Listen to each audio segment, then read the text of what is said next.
ஏமா இங்க கொஞ்சம் வெளியே வாயேன். இல்ல ஏமா வெளியில இருந்து கூப்பிட்டு இருக்கிற? நான் ஒன்னும் உன் கூட வந்து உக்காந்து கொஞ்சம் கொலாவரத்துக்கு வரல. ஏமா அண்ணன் உனக்கு உடம்பு முடியலன்னு சொல்லிச்சு. நான் கூட இன்னைக்கு வரலான்னு நினைச்சேன் உன்னை பாக்குறதுக்கு. நீ நேரம் திடீர்னு வந்திருக்க. ஹாஸ்பிட்டல் டிஸ்சார்ஜ் ஆயிட்டியா? ஆமாண்டி, அம்மா ஹாஸ்பிட்டல்ல இருக்கிறேன்னு சொன்னோடனே அப்படியே ஒடியாந்து வந்து பாத்துட்டதானே நீ. அம்மா இங்க என்ன நினைச்சுன்னு தெரியாம பேசின்னு இருக்காதம்மா. நீ ஃபங்க்ஷன் இருந்ததால நான் ஹாஸ்பிட்டல் கூட வரல. நான் இன்னைக்கு வரலாம் தான் நினைச்சிட்டு இருந்தேன். ஒன்னு பார்த்தா எப்படி தெரியுது உனக்கு? கேனைன்னு சொல்லிட்டு எழுதி ஒட்டி வச்சிருக்குதா? நான் உடம்பு சரியாம ஹாஸ்பிட்டல் இருக்கிறேன், வந்து என்ன ஹாஸ்பிட்டலையும் பார்க்கல. அவங்கிட்ட வந்து 5,000 நகை போட்டுப்போன்னு சொல்லி இருக்கிறேன். நான் அப்பயே அவங்கிட்ட சொன்னேன், நம்ம ஹாஸ்பிட்டல் இருக்கிறேன், என்ன கூட அவன் வந்து பார்க்கல. திடீர்னு காது குத்துன்னு சொல்லிட்டு பத்திரிக்கை தந்து வச்சுட்டு போறான்னு. நீ எதுக்கடா கிளம்பி போற, உடம்பு முடியல ஹாஸ்பிட்டல் அம்மா இருக்கிறேன்னு சொல்லிட்டு சொல்லி விட்றான்னு சொன்னா.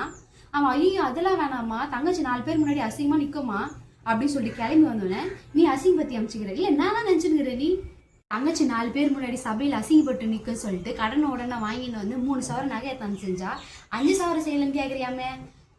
இல்ல நான் தான் நினைச்சுன்னு இருக்கிற. நீ உன் கல்யாணத்துக்கு வாங்கின கடனை இன்னும் முடிக்காம இருக்கிறான். அம்மா அங்க 4 பேர் முன்னாடி எனக்கு எப்படி இருந்திருக்குன்னு யோசிச்சு பாத்தியா? அவனால செய்ய முடியலனாலும் 3,000 எத்தான் செஞ்சவன எல்லாரும் முன்னாடி அசிங்க பத்தி அமைச்சுக்கிறேன். அதை கூட அவன் சொல்லல, உங்க அத்தைக்காரி ஃபோன் பண்ணி சொல்றான், உன் பொண்ணு இது மாதிரி எல்லாரும் முன்னாடி இது மாதிரி பேசலாம்னு சொல்லிட்டு. இல்ல என்னதான் நினைச்சிட்டு இருக்கிற நீ? ஊரை கூட்டி எல்லாரும் வர சொல்லிட்டு பின்ன அசிங்க பத்தினா பின்ன கேட்காம என்ன செய்வேன் நானு?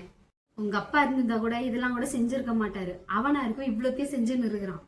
நம்ம ஊர்ல உலகத்துல எந்த அண்ணனும் செய்யாததை செஞ்ச மாதிரி நீ சும்மா பேசின்னு இருக்காதம்மா. நீ ஆசைப்பட்டன்றதுல ஒரே காரணத்தினால நம்ம வசதிக்கு மீறிய சம்பந்தமா இருந்தாலும் செலவு பண்ணணுமே சொல்லிட்டு கடனை உடனே வாங்கி செலவு பண்ணிட்டு இன்ன வரைக்கும் அந்த கடனை கட்ட முடியாம கஷ்டப்பட்டுன்னு இருக்கான். அவனுக்குன்னு ஒரு கல்யாணத்தை பண்ணிக்காம உனக்காகவும் எனக்காகவும் வாழ்ந்துன்னு இருக்கிறான்டி. அவனை போய் பேசி வச்சுக்கிற இது மாதிரி